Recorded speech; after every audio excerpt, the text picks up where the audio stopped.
Bonjour à vous. Comme d'habitude, si cette vidéo vous a plu, un petit pouce, un abonnement, un commentaire pour me dire ce que vous en avez pensé. Éventuellement un petit don, lien dans la description. Cela me permet de publier régulièrement si mes vidéos vous plaisent, bien entendu.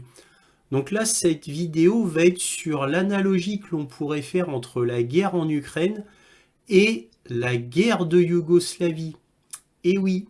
Et pourquoi? Parce qu'il y a l'affaire du Donbass, Crimée, et du Kosovo, qui sont en fait des histoires très similaires.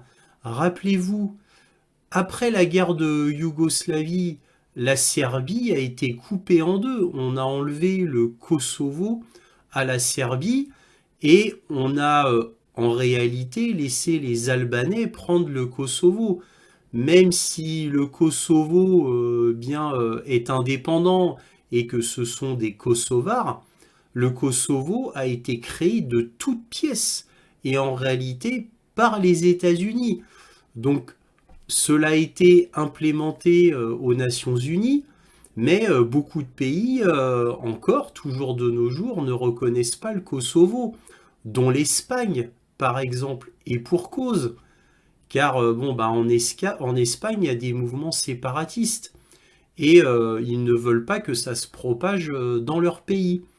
Alors, évidemment, l'autodétermination, comme vous le savez, a parfaitement marché pour le Kosovo, vu qu'il y avait tout l'Occident qui était pour. Évidemment, aux grandes dames de la Russie et même de la Chine. Alors, vous allez me dire pourquoi la Chine?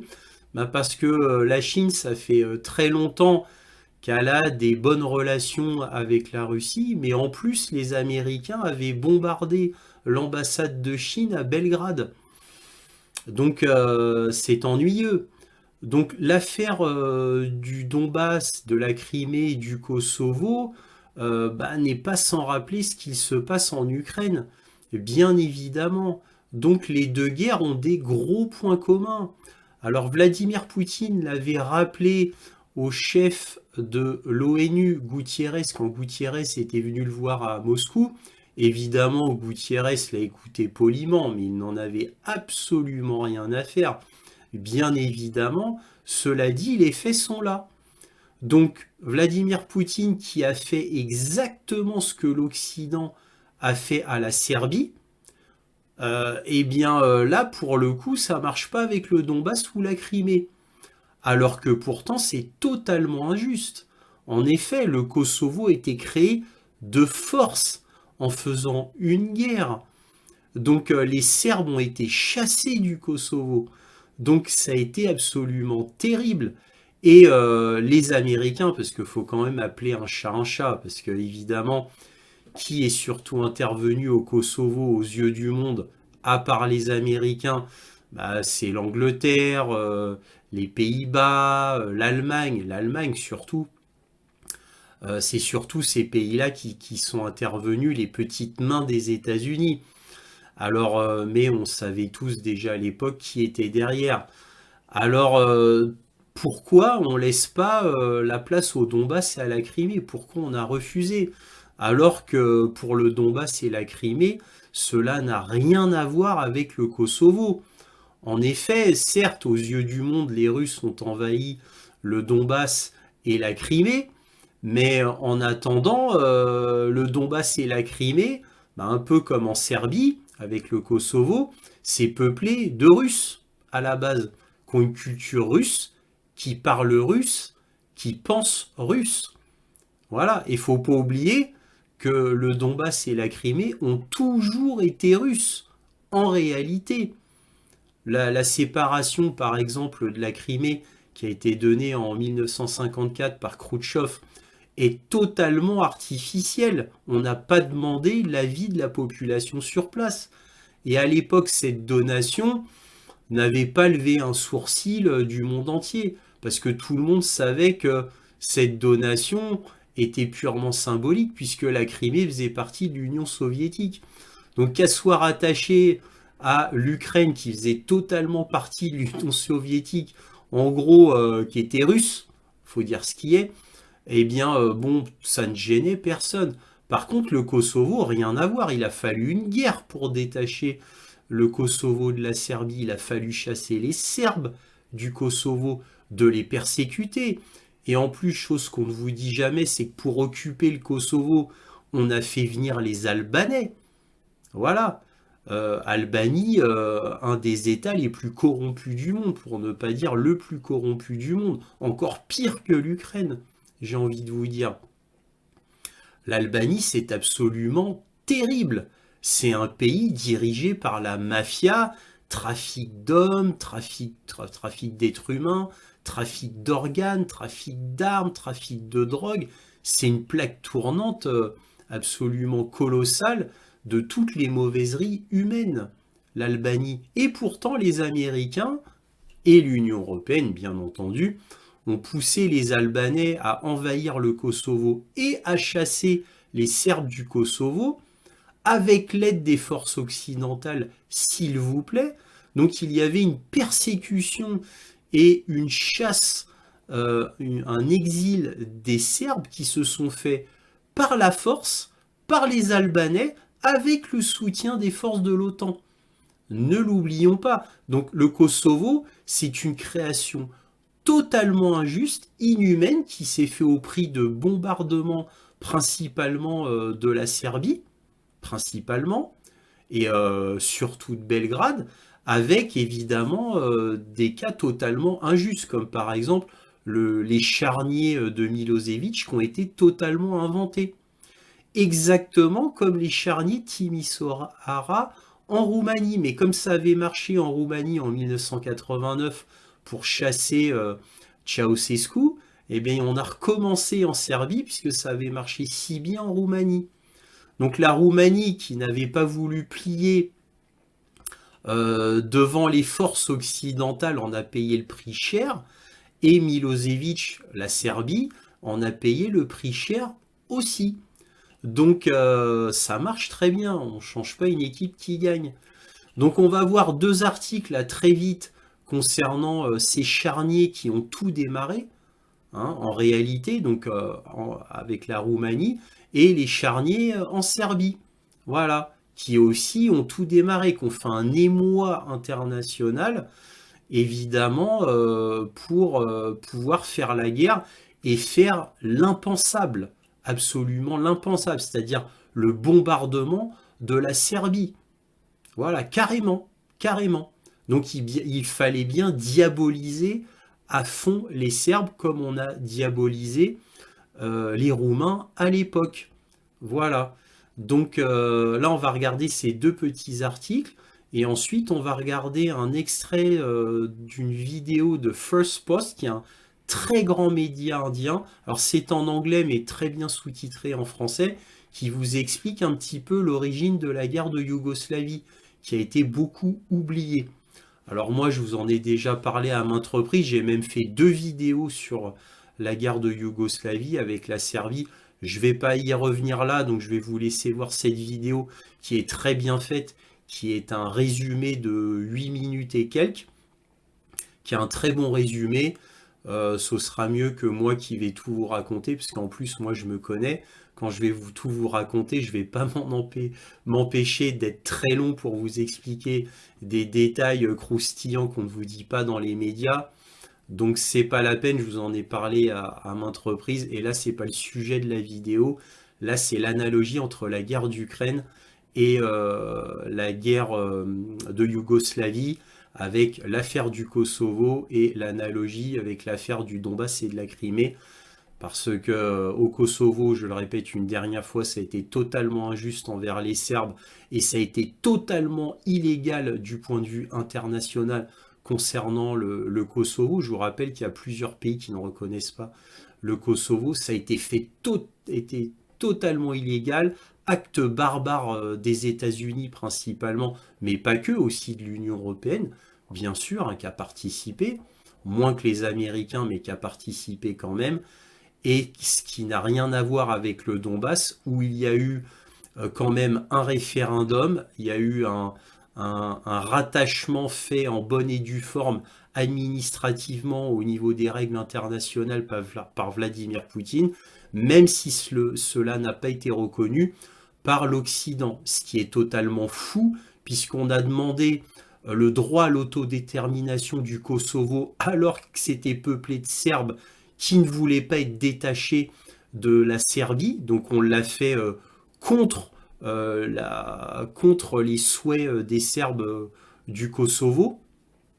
On a forcé les choses, on a fait venir des Albanais en Serbie, donc qu'on appelle maintenant au Kosovo, pas de force, mais on a fait un appel d'air terrible, on les a poussés à venir s'installer au Kosovo.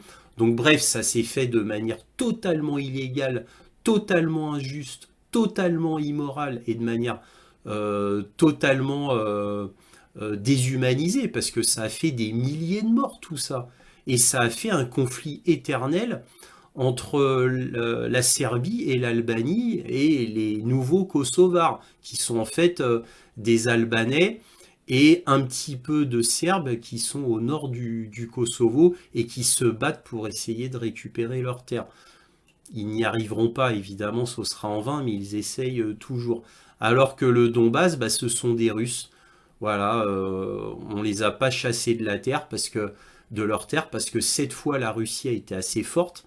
La Russie, en 99, quand elle a vu ce que subissait la Serbie, elle a été extrêmement en colère et extrêmement frustrée d'impuissance, parce que la Russie était extrêmement impuissante, tout comme la Chine qui voulait intervenir pendant la guerre de Yougoslavie, mais qui ne pouvait pas parce qu'elle était impuissante et elle faisait sa montée météoritique au niveau économique, donc elle voulait des bonnes relations avec les États-Unis, mais elle était extrêmement frustrée. Et je ne vous parle pas des Russes et de Vladimir Poutine à cette époque-là, évidemment, qui avait la haine envers les États-Unis, parce qu'il savait très bien qui était le marionnettiste pour la Serbie, qui était devenue un petit peu trop puissante au niveau de la Yougoslavie. Je ne vais pas rentrer dans les détails, vous voyez, là je commence déjà. Donc je vais m'arrêter là. On va regarder ces deux petits articles pour vous montrer que maintenant c'est considéré comme un savoir banal. C'est comme les armes de destruction massive en Irak, cette fausse guerre d'Irak, cette fausse guerre de Syrie, de Libye, du Vietnam, d'Afghanistan, etc. Maintenant qui sont considérées comme évidentes, hein, bah oui, c'est normal. On sait que c'est les États-Unis qui ont démarré ces guerres. Maintenant, c'est admis de tous, mais combien de temps après? Combien de temps après? Donc là, bref, on va regarder ces deux articles qui vous montraient que ces deux charniers en Roumanie et en Serbie ont démarré des guerres. Hein, évidemment, il faut toujours diaboliser l'adversaire avant de lancer les bombardements et d'envahir son pays. Ça passe mieux au niveau international. Regardons ces deux articles. Alors, on va commencer par l'article du Monde diplomatique hein, qui date de fin 2009. Et que dit-il? Il y a 20 ans, le faux charnier de Timisoara. En décembre 1989, à la veille du réveillon de Noël, alors qu'en Roumanie tombait la dictature de Nicolae Ceausescu, les téléspectateurs occidentaux découvraient avec horreur les images d'un charnier où, affirmaient les envoyés spéciaux, gisaient des corps affreusement torturés. On parlait alors de 4000 morts pour la seule ville de Timisoara. L'émotion soulevée était immense. Les éditoriaux solennels et les appels à l'action se multipliaient. En fin de compte, il s'avéra que les cadavres exhibés devant les caméras avaient été déterrés dans les cimetières des pauvres. Partisans de Ceausescu compris, la révolution roumaine avait fait quelques 700 morts, moins de 100 à Timisoara. Le bilan de l'attaque américaine au Panama, qui s'était déroulée au même moment dans l'indifférence générale, s'élevait à peu près 2000 morts. Voilà, donc là, le monde diplomatique, très honnête. Voilà, mais il est très honnête sur des faits de 1989. Alors que pendant bien des années, tout cela était des faits véridiques, absolument vrais, dont tous les médias disaient que c'était véridique et vrai. Et c'est pour ça qu'on a fait tomber Ceausescu, qui était un très très très méchant dictateur tyrannique et sanguinaire. Donc là, on passe à un article du Courrier international, et que dit-il? Yougoslavie, le vrai faux massacre qui a déclenché la guerre du Kosovo. Début 1999, les images d'un charnier dans le village kosovar de Ratçak ont ému l'opinion internationale et furent décisives dans l'intervention de l'OTAN. Or, le rapport des experts finlandais ne prouve pas la thèse de l'exécution massive de civils albanais par des unités serbes. Alors je ne vais pas tout lire, mais voilà, c'est dans la même veine de ce que l'on a lu précédemment. Et c'est comme ça qu'on démarre des guerres. C'est comme ça qu'on a démarré la guerre d'Irak, en diabolisant Saddam Hussein et en inventant des faits qu'il n'avait pas fait. Comme par exemple le coup des couveuses, des bébés couveuses, les armes de destruction massive, etc., etc. Donc là maintenant on va regarder un extrait de First Post, dont je vous ai déjà parlé, qui vous fait le résumé de la guerre de Yougoslavie. Bon, pour vous rafraîchir la mémoire, il est très bien fait. Et enfin, vous aurez ma toute petite conclusion à la fin.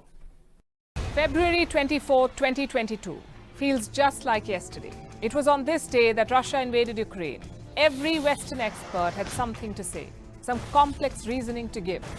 And most of them used one common line. They said it's Europe's first conflict since World War II, or the first attack on European sovereignty since 1945. You may remember some of that commentary. But last year, at the United Nations, one leader disputed it. He said, hold on. Yes, Ukraine is going through a tough time, but it's not the first European war since 1945. That leader was Alexander Vučić. He is the president of Serbia. Many say that this was the first conflict on the European soil after the World War II. But the truth that the territorial integrity of a country in Europe, Serbia, as a matter of fact, which did not attack any other sovereign country, was violated, is constantly unspoken. Which war is he talking about? You won't see many memorials about it, nor will you hear calls for accountability, because this war was waged by NATO and the victim was Serbia, or as it was called then, Yugoslavia. In 1999, NATO bombed the country into the Stone Age. Soldiers, civilians and children were all killed. In one blow, NATO broke a country apart. How and why did they do it? Time for a flashback.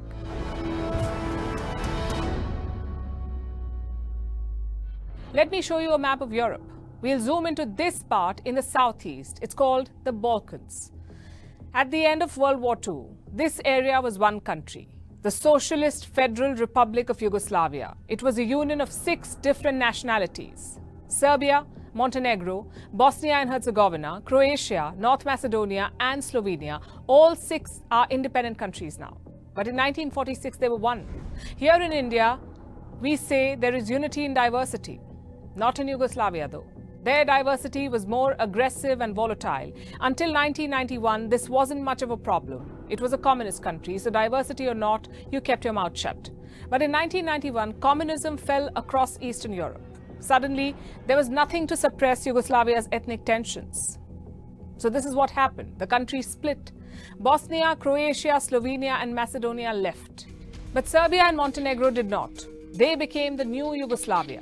Around this time, another internal conflict was brewing. This involved Kosovo. Now, Kosovo was a Serbian province. If you ask Serbians, they will say it's the heart of their nationhood. But by the mid-1990s, Kosovo had new residents, Albanian Muslims, and they began asking for independence. But Serbia's president would have none of it. This man, Slobodan Milosevic. At first, the Kosovan struggle was non-violent, but in 1996, the KLA was set up. Their strategy was quite simple. If diplomacy and peace won't work, let's fight this out. The KLA has been accused of multiple war crimes like kidnappings, riots, arson, even murders and summary executions. As the violence spread, Serbia cracked down. If you thought the KLA was bad, well, Serbia was worse. World powers did try to stop this madness. The West and Russia created something called the Contact Group. Now, they had 4 proposals: immediate ceasefire, the withdrawal of Serbian soldiers, return of all refugees, and full access to international monitors. Milosevic agreed to most of this. Yet, violence continued. The Kosovo Liberation Army used the ceasefire to regroup. When they attacked, Serbia hit back. It was bloody and ruthless violence. During all this time, the United Nations Security Council was on the job. It condemned Yugoslavia. It also imposed an arms embargo on the country. It also called for talks with Albanians. But NATO was not satisfied. They wanted to do more. In October 1998, the alliance issued a threat to Yugoslavia: stop the violence or face air strikes. Milosevic was spooked. He agreed to stop the offensive. But next year, in 1999, the violence resumed. Some last-ditch talks were held in France. The Albanian side was ready to strike a deal, but Milosevic was not. He moved more soldiers and tanks into Kosovo. The choice was now NATO's, and they chose violence. On March 24th, the airstrikes began. They continued for almost 3 months, 78 days to be precise. It was called Operation Allied Force. NATO pilots flew 38,000 sorties. Out of them, more than 10,000 were for airstrikes. The brutality is in the numbers. NATO dropped around 420,000 bombs on Yugoslavia. This included 15 tons of depleted uranium bombs and cluster munitions, the same ones that are now banned by 123 countries. NATO used them liberally in the year 1999. Did the United Nations sanction any of this? Of course not. Neither did the Security Council approve of it. NATO unilaterally decided to intervene. They wanted to teach Milosevic a lesson. Nothing was spared in the bombing. Bridges, hospitals, schools, embassies, factories, everything was fair game. Around 1,000 Yugoslav soldiers were killed along with 500 civilians. Serbia says the number is much higher, around 2,500 fatalities. Later reports confirmed violations of international humanitarian laws. Guess how many NATO officials were held accountable for all of this? 0. In fact, they actively hid their war crimes. I have a story for you. In April 1999, NATO struck a railway bridge in Yugoslavia. They hit a passenger train. Around 20 people were killed, all of them civilians. A US general apologized for this mistake. He showed everyone a video of the bombing. He said the train was traveling too fast. Apparently, there was no time to divert the bomb. People said okay and moved on. But as it turned out, the general lied. NATO had doctored the bombing video. It was shown at 3 times the normal speed, that train. Why? So it would seem like the train was going too fast. And no one took the fall for this lie. The US called it a technical error. And the general? He retired as a decorated 4-star officer, even ran for president in the year 2004. This was the reality of NATO's war. In the end, their troops entered and occupied Kosovo. They established Kosovan autonomy. Even today, there is a NATO contingent there. And what happened to Milosevic? He had no chance against NATO.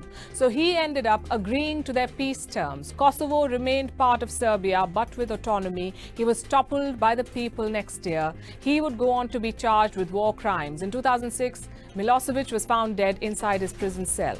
And Yugoslavia? It was renamed in 2003 to Serbia and Montenegro. 2 years later, both countries split away. Thus ended the century-long story of Yugoslavia. It remains a controversial chapter in history. Was NATO right in bombing the Serbians? They say Milosevic was preparing for a genocide. No doubt he was a war criminal. But why bomb civilians for that? Why attack radio stations and schools for that? NATO calls itself a defensive military alliance, but there was nothing defensive about those 3 months in 1999. It was pure and lethal offense. In 2001, a United Nations court ruled that there was no genocide in Kosovo. War crimes, yes, but genocide, no. The fact is, NATO chose this path. In 1994, there was genocide in Rwanda. NATO was not bothered then. In 1999, Russia attacked Chechnya. Again, NATO was not bothered, but with Serbia, they chose violence. Something similar happened during the Second World War. America dropped 2 nuclear bombs on Japan. The war was pretty much over by then, so why use nuclear bombs? The US says it prevented further bloodshed. Sure, but at what cost? The lives of 200,000 innocent Japanese people. My point is an old one. History has been written by victors. So nobody questions the nuclear attacks on Japan or the ruthless bombing of Yugoslavia. Only the victims remember. And NATO? Well, they moved from one war crime to another. After Yugoslavia, NATO went on to Afghanistan. More crimes, more justifications. As you see pictures from the latest NATO summit in Lithuania, remember that. This is an alliance of sophisticated men and women, but their hands are bloody with innocent blood. Comme on peut le voir, on a l'éternel deux poids deux mesures sur la scène internationale concernant les États-Unis. Mais on a un autre exemple, à part les États-Unis, c'est le cas d'Israël. Israël qui viole tous les traités internationaux, toute la légalité internationale depuis 1947, et ça dérange pas grand monde. Bon, je peux pas m'étaler sur les raisons du pourquoi ça dérange pas grand monde, et pourquoi ça ne dérange pas les médias depuis 1947. Il n'y a que maintenant qu'ils se réveillent, mais je ne vais pas revenir sur cela parce que c'est assez délicat. Bref, revenons aux États-Unis. Le deux poids deux mesures a toujours été colossal. N'oublions pas que les États-Unis ont créé la guerre du Vietnam dans la baie du Tonkin. C'est eux qui ont créé tout cela, ça a fait des millions de morts. Et pourtant, en parle-t-on en accusant les États-Unis? Non. C'est maintenant devenu quelque chose que tout le monde sait, qui paraît normal, mais on n'en parle pas. Devinez pourquoi on n'en parle pas. Et on peut parler aussi d'un fait, alors là, qui bat tous les records. C'est un fait qui est même largement hors concours. C'est-à-dire l'envoi de 2 bombes atomiques sur le Japon, alors que le Japon était déjà défait. Ne l'oublions pas, sur Hiroshima et Nagasaki en 1945. Bah non, on ne parle pas de ce fait-là. Bon, les États-Unis, ils ont fait cela sur un pays déjà défait et sur une population civile en plein centre-ville. Oh oui, bon, on va pas ressasser le passé, hein. Le passé, c'est le passé, hein. Et puis bon, fallait bien ça pour écraser totalement le Japon. Voilà, c'est comme ça qu'on nous le vend maintenant, quand on en parle, car aucun média n'en parlera. Aucun. Faut vraiment que il y ait un média, on va dire, très peu orthodoxe pour qu'ils en parlent. Aucun grand média ne parlera de cela. Et le Japon, bah, qui doit se remémorer régulièrement ce qui s'est passé à Hiroshima et Nagasaki, n'accuse jamais les États-Unis. Ils pleurent leur mort, mais ils ont interdit de cracher sur les États-Unis ou même d'évoquer le fait que les États-Unis soient coupables de crimes contre l'humanité. Ils n'ont même pas le droit d'évoquer cela, les Japonais, et ils ne l'auront jamais ce droit-là, puisque le Japon est un protectorat des États-Unis dans les faits. Voilà. Donc, comme la Suède et la Finlande sont devenus un protectorat américain avec la guerre en Ukraine. Donc, ce deux poids, deux mesures qui est en réalité tout à fait insupportable et tout à fait immoral, eh bien, ça continue. Donc, on a eu la guerre de Yougoslavie avec ce bombardement tout à fait illégal et une ingérence tout à fait illégale, et qui a fait la première guerre au sein de l'Europe après la Seconde Guerre mondiale. Mais pour les médias, bon, c'était normal. Voilà, ça a commencé avec la Roumanie, mais c'était normal. Après, on s'est aperçu que tout était faux, mais c'est pas grave. C'est comme la guerre en Irak, avec les bébés couveuses, que Saddam Hussein était un dictateur tyrannique qui tuait sa propre population, qui gazait sa propre population. Les États-Unis ont refait la même chose en Syrie avec Bachar el-Assad, qui gazait sa propre population. Mais même quand les professeurs du MIT en 2013 avaient dit « Ben non, en final, c'est pas vrai, Bachar el-Assad n'a pas gazé sa propre population, qu'il n'en avait trouvé aucune preuve, bah, aucun média n'a relevé cela, non. Le deux poids, deux mesures, mais tout à fait normal, puisqu'on sait comment marche le monde, bien évidemment, donc c'est tout à fait normal. Mais enfin, voilà, donc c'est très insupportable.